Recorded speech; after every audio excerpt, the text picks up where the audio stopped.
Breakthrough. Breakthrough.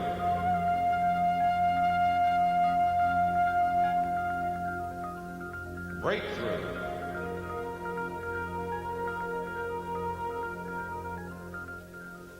Breakthroughs, milestones of progress. We're all fascinated by them and tend to measure progress in any field by these dramatic, memorable events. But breakthroughs are only the tip of the iceberg.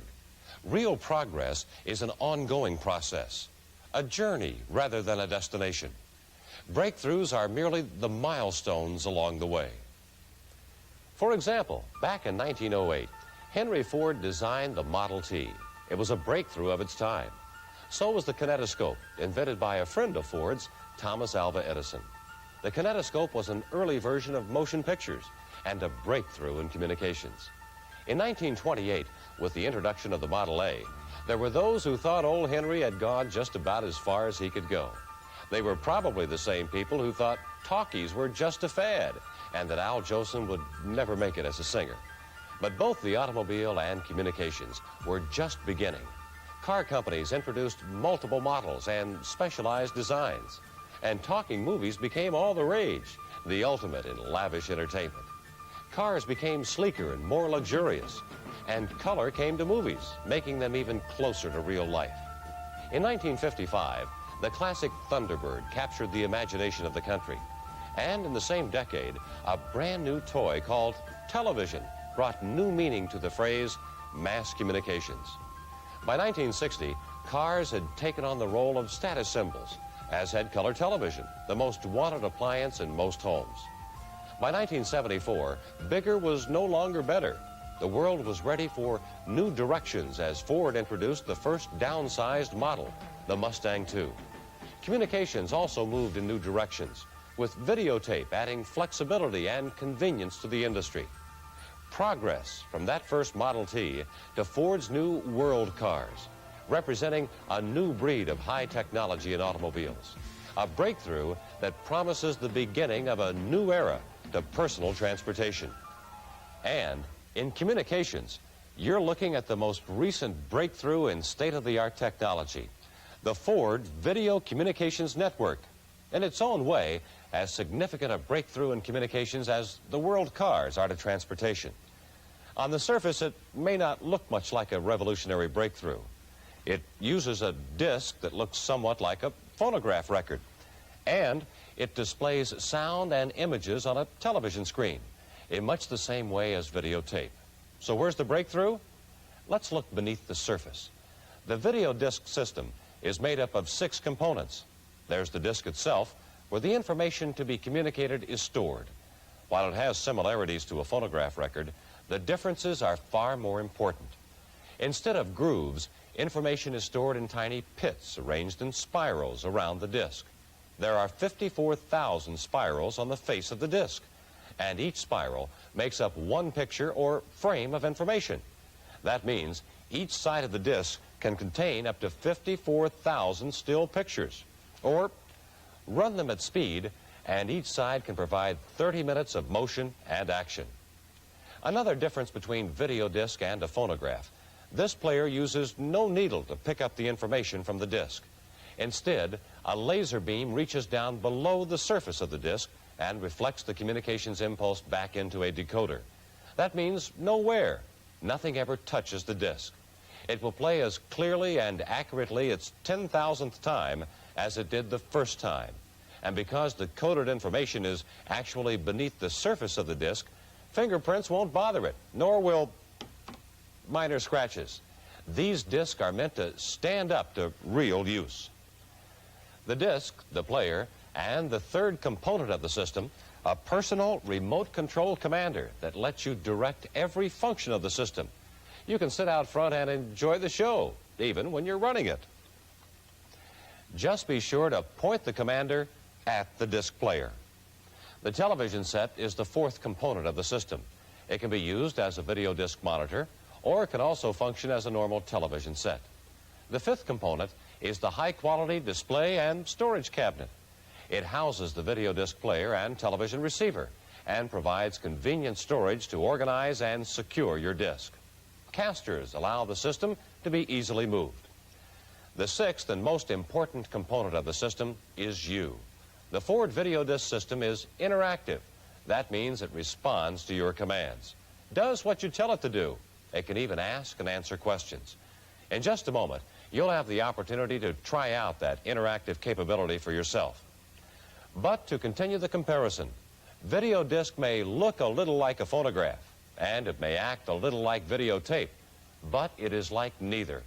Perhaps a better comparison, think of it as an electronic book. Like a book, you can thumb through the material, stopping at just the information you want. You can go back and review what you missed or misunderstood. You can skim rapidly through the material to get a feel for the subject, or to review what you've already learned. You can stop whenever you want to explore and think about a single subject or idea. Or you can go slowly over the more difficult passages, making sure you get everything out of it you want to know. But telling you about a book isn't as interesting as reading it, and listening to me isn't as interesting as actually using the Ford video disc system. So let's get into some hands-on action with you controlling the show. Let's turn the system on and insert the disc. The picture appears automatically on the screen. We call this a menu. It serves the same function as a table of contents or an index in a book. Usually, this is the first picture you will see on a disc, because like an index, it tells you what information is on the disc and where to find it. These numbers, like page numbers in a book, tell you where to find the information on the menu as part of the disc program. We'll talk more about this programming function in a moment. Right now, let's just walk through some of the basic functions of the system. Pick up your remote control commander and look at it closely. See these keys at the bottom? They are the keys that you'll use to start the program in normal operation. The right key runs the program at normal speed and in forward direction. The left key runs the program at normal speed, but in reverse if you want to back up. I'm going to stop the action now, and only you can start it up again by pressing the forward play button. Thank you. Now you know how to operate the system for normal play. In just a moment, I'm going to kick the program back a minute or two and let you use the fast key to bring us back up to this point in the program. You'd use this mode if you wanted to skim through a portion of the program to just review the highlights. You'll notice that there is no sound in the fast mode. In fact, since it would be garbled, there is no sound in any mode except normal speed forward. This is the fast forward key. When you push it, you will see the program at about 3 times normal speed. Slow enough to get the meaning of what is being displayed, fast enough to get you through it in a hurry. See this red ball? I'll hold it up as a signal to you so you'll know when to get out of fast forward and return to normal speed play. Ready now? I'm going to kick the program back a minute or two, and you press the fast forward key, and when you see me with this red ball, press the play key to return the program to normal speed. Okay, that worked fine. You now know how to fast forward the program when you want a quick review. But it's possible to go even faster. For example, you might want to move the program past the segment you already know to something of special interest to you. To do that, you'll need to use this scan key. It will move the program forward at about 100 times normal speed. Too fast to understand what's being shown on the screen, but still slow enough you can recognize the point at which you want to return to normal play. This time, I'm going to kick the program way back, and it's up to you to press the scan key. You'll have to hold it down until you come back to this point. When you see me holding this green ball, just release the scan key, and you'll be back in normal play. Ready?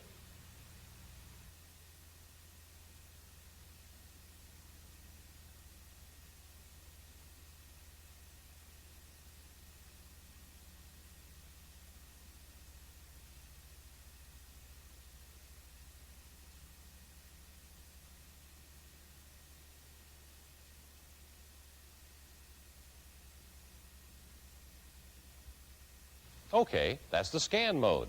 You use it to move the program forward in a hurry when you're looking for a particular part of the program. Of course, any machine that can be speeded up should be able to slow down too. and the video disc system can do it. Let's look at some action footage of a race.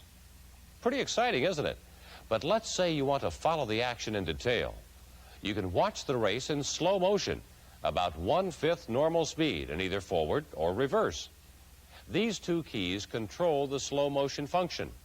Like the two play keys, the right-hand button shows forward slow motion, and the left-hand button shows the action in slow motion reverse. Let's get back to our race. And you push the left slow speed to back the action up a little. Then push the right slow speed button to see the same action in slow motion forward. When the race sequence is over, just press the right-hand play key, and you'll be back in our normal mode.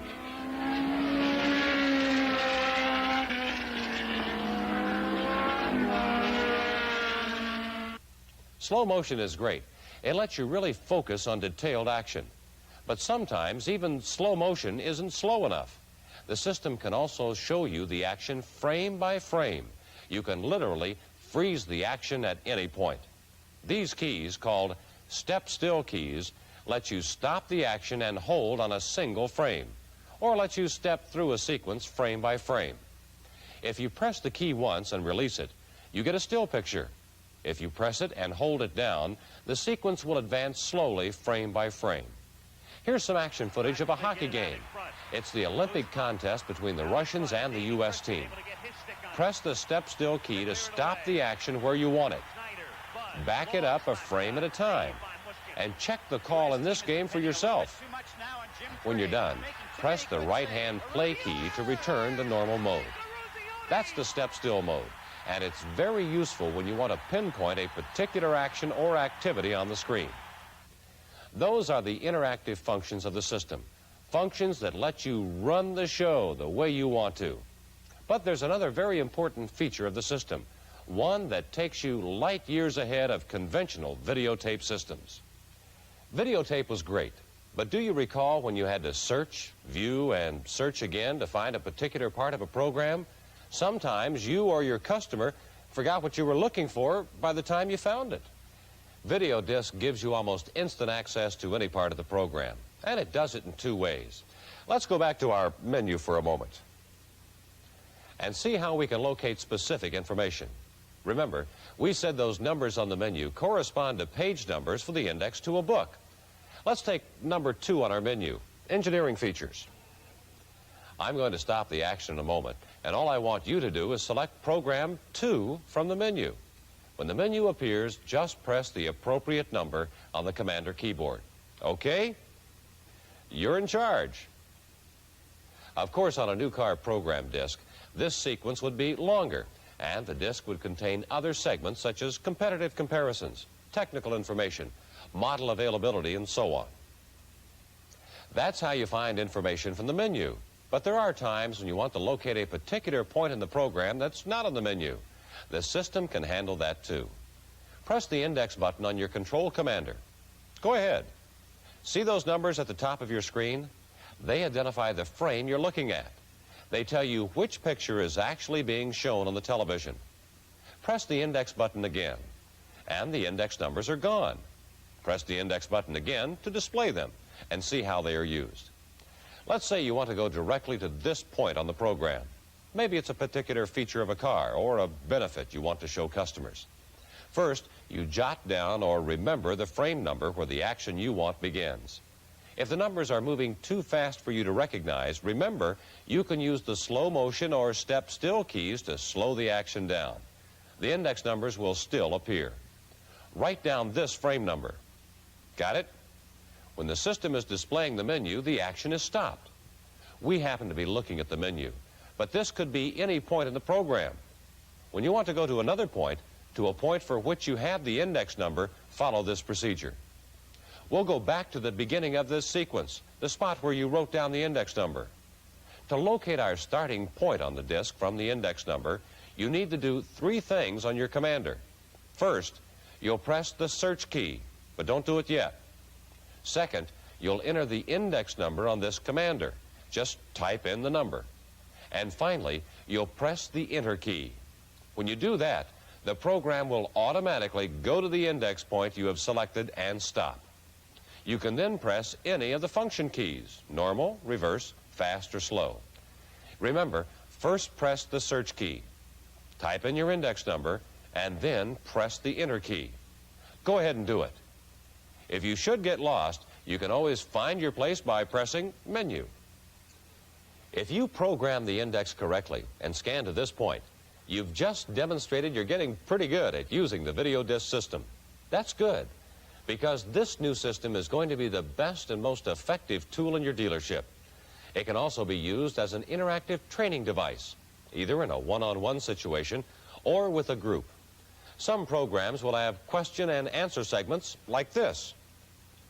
Depending on how you answer by pressing the number keys on your commander, the program will continue for a correct answer, or will go back and review sections of the program if you selected an incorrect answer. The system is an ideal technical product training device. The stop motion and step motion are perfect for those situations where you want to really focus on a technical aspect. Service technicians will also use it as a training tool. Technical instructions such as overhaul procedures can be shown in group sessions or viewed by a single technician in a one-on-one training session. New technicians can be more quickly trained. Experienced technicians can learn specialties. And all technicians can be provided the service training required by automotive technology of the 80s, quickly and inexpensively. Another use, any product materials can be programmed for continuous play, providing a point-of-sale merchandising medium for you on a single vehicle line you wish to emphasize, or on the full line of Ford Motor Company products you sell. Product training, sales technique training, service training, customer presentation, merchandising application, all are dramatically improved through the expanded capabilities and unique features and benefits of the video disc system. The new Ford Video Communications Network, a video disc system which provides an all-new approach to sales and service training. It's progress. It's the end result of years of development, and it's fascinating. It's the future, and it's here now. You are a part of that future, and the future is up to you.